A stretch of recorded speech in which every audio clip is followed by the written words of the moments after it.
नाज़रीन, मीरपुर ख़ास में उरड़ी वबाई सूरत अख्तियार करे वई आहे। उरड़ी विघे वधीक हिकु मासूम गुलनि जहिड़ो ॿारड़ो फौत थी वियो आहे, जॾहिं त 35 खां वधीक ॿारनि जी मुब्तला हुजण जो इंकशाफ थियो आहे।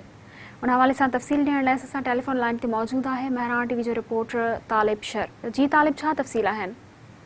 जी हाँ, बिल्कुल जी तव्हांखे ॿुधायां त कोखा ज़िले जे तहलके सिंधड़ीअ जी यूनियन काउंसिल फुलेरियूं जे मुख़्तलिफ़ ॻोठनि में उरड़ी जेका आहे वबाई सूरत इख्तियार करे वरिती आहे।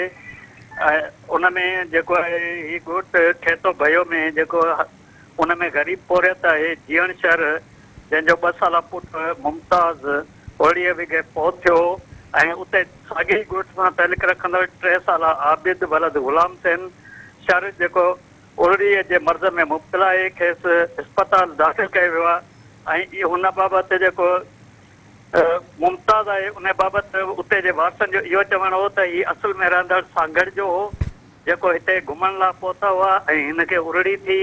उहो जीअं इस्पताल खणी पिया वियासीं त फौत थी वियो। उन खां पोइ उते जे लोकल डॉक्टर जेको आहे मंगाराम, उन सां असांजी ॻाल्हि ॿोल थी त हुनजो इहो चवणु आहे त हिते जेको आहे सिविल इस्पताल बेसिक हेल्थ सेंटर जेके आहिनि उन्हनि में का बि सहूलियत कोन्हे ऐं ॿारड़ीअ जे इलाइक़नि मां संदसि ज़ाती क्लिनिक ते जेको आहे 35 खां 40 केस आया आहिनि जेके उरड़ीअ जे मर्ज़ में मुब्तला हुआ।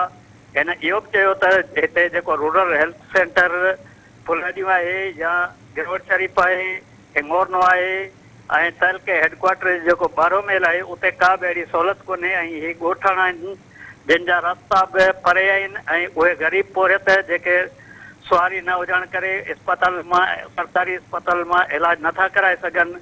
जीअं त सिहत खाते खे घुर्जे त उन्हनि ॻोठनि में टीमूं मोकिले ऐं उरड़ीअ जी वैक्सीन कराई वञे। जी तालिब, तफ़सीली ख़बरनि खां आगाह करण लाइ मुंहिंजी महिरबानी।